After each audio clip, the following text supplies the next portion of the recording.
25 دسمبر، جس کو کرسچن یعنی عیسائی بہت جوش و خروش کے ساتھ اس دن کو مناتے ہیں۔ اس دن کی کیا حقیقت ہے، اور اس کے حوالے سے آج یہ بھی بات کرنا چاہوں گی۔ بہت سے مسلمانوں کے اندر یہ رواج عام ہو رہا ہے کہ اس دن کو مسلمان بھی منانا شروع ہو گئے ہیں۔ ان کو حقیقت کا نہیں پتہ، لیکن دیکھا دیکھی انہی کے چرچ میں جا کر عیسائیوں کے ساتھ ان کی خوشیوں میں شامل ہونا، اس کے بارے میں اسلام ہمیں کیا کہتا ہے، آج ہم انشاءاللہ اس پہ بات کرتے ہیں۔ حدیث میں آتا ہے کہ اللہ تعالیٰ فرماتے ہیں، آدم علیہ السلام کا بیٹا مجھے گالی دیتا ہے۔ نعوذ باللہ، کس طرح گالی دیتا ہے؟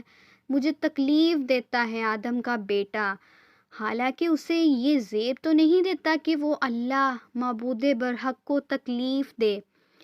یا رسول اللہ، اللہ کے رسول اللہ صلی اللہ علیہ وآلہ وسلم نے پوچھا، کیسے آپ کو یا اللہ تکلیف دی جاتی ہے؟ تو اللہ نے فرمایا، میرے لیے گالی یہ ہے کہ کوئی کہے میرا بیٹا ہے، کسی کو میرا بیٹا بنا دے، حالانکہ اللہ سبحانہ و تعالی پاک ہے، اس کی ذات پاک ہے، نہ اس کا کوئی بیٹا ہے، نہ اس کی کوئی بیوی ہے، نہ اس کی کوئی اولاد ہے، نہ اس نے کسی کو پیدا کیا، نہ وہ جنا گیا۔ اگر آپ جانے انجانے میں بھی کسی عیسائی کو یا کسی مسلم کو بھی آپ اگر کہتے ہیں نا میری کرسمس، تو نعوذ باللہ آپ اس بات کی گواہی دے رہے ہیں کہ اللہ نے اس دن عیسائیت یعنی عیسیٰ ابن مریم کو پیدا کیا۔ نعوذ باللہ، یہ کتنا بڑا یہ الفاظ ہیں، ہم اپنے منہ سے نکالیں۔ اللہ نے فرما دیا کہ ابن آدم مجھے یہ بات کہہ کر تکلیف دیتا، گالی دیتا۔ اگر ہم کسی انسان کو گالی دیں اور اس کو پتہ چل جائے اس نے مجھے گالی دی تو انسان کو اتنا دکھ ہوتا ہے، تو اللہ جس نے ہمیں پیدا کیا، ہماری نافرمانیوں کے باوجود ہم پر رحم کرم کرتا جا رہا ہے، تو اللہ کو کتنا دکھ ہوگا اور ہماری کیا پکڑ کریں گے اللہ تعالیٰ۔ اس عمل سے بچیے۔ اور رہی یہ بات کہ آپ ان کی خوشیوں میں شریک ہو رہے ہیں، کیسے شریک ہو رہے ہیں؟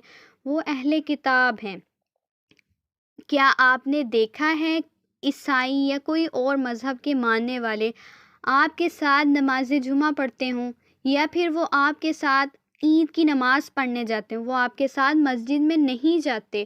تو کیسے آپ یہ تصور کر لیتے ہیں کہ آپ ان کی عید میں، آپ ان کے چرچ میں جا کر آپ ان کے کلچر کو دیکھ رہے ہیں، ان کے کلچر کو سیکھ رہے ہیں، یا پھر آپ ان کی خوشیوں میں آپ کہیں کہ ہم کون سا کچھ کرنے جا رہے ہیں، ہم تو بس انٹرٹینمنٹ کے لیے جا رہے ہیں؟ یہ دیکھنا، یہ کرنا، ان کے لیے گفٹس لے کے جانا، یہ بھی گناہ کے زمرے میں آتا ہے۔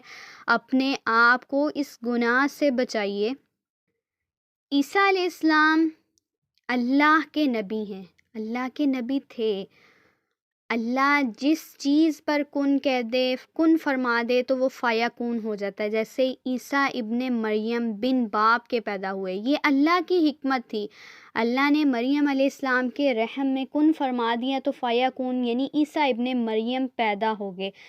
ہم بچپن سے پڑھتے آ رہے ہیں کہ عیسیٰ علیہ السلام کی جب معجزانہ پیدائش ہوئی تو عیسیٰ علیہ السلام نے اپنی ماں کی گود میں گہوارے میں ایسے کلمات دہرائے تھے جس عمر میں بچہ بات کرنے کے بھی قابل نہیں ہوتا۔ انہوں نے اپنی ماں کی پاک دامنی کو ثابت کیا جب لوگوں نے الزام لگایا کہ یہ بن باپ کے پیدا ہو گئے۔ تو اگر آپ دیکھیں عیسیٰ علیہ السلام تو صرف بن باپ کے پیدا ہوئے ہیں، لیکن آدم علیہ السلام مٹی سے پیدا کیے گئے، وہ تو بن ماں کے بھی پیدا ہوئے، بن باپ کے بھی پیدا ہوئے۔ اللہ جسے چاہے پیدا کر دے، یہ اللہ کی حکمت ہے۔ عیسیٰ علیہ السلام اللہ کے خاص پیغمبر تھے۔ اللہ نے ان کو کون سے معجزات دیے تھے؟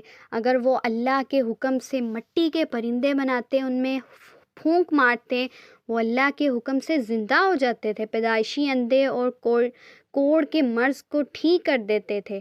یہ ان کے معجزات تھے جو اللہ نے ان کو عطا کیے تھے۔ خدارا اس بات سے بچیے، اپنے اسلام پر فوکس کریں، نہ کہ آپ ان کے دین کو سیکھیں، اس عمل سے باز رہیں۔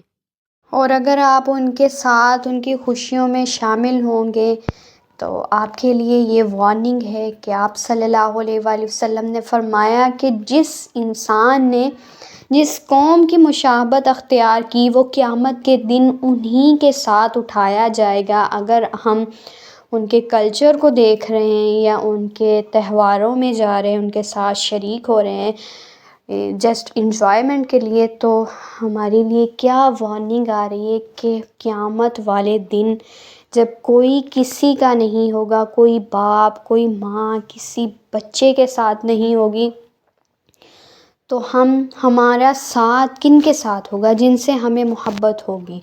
تو ہمیں اپنے پیارے نبی پاک صلی اللہ علیہ وآلہ وسلم کے اسوہ حسنہ پر عمل پیرا ہونا چاہیے، انہی کی ذات کو عملی نمونہ بنانا چاہیے، اس کام سے باز رہنا چاہیے کہ ہم ان کے ساتھ اٹھائے جائیں۔ نعوذ باللہ، اللہ ہمیں اس وقت سے بچائے۔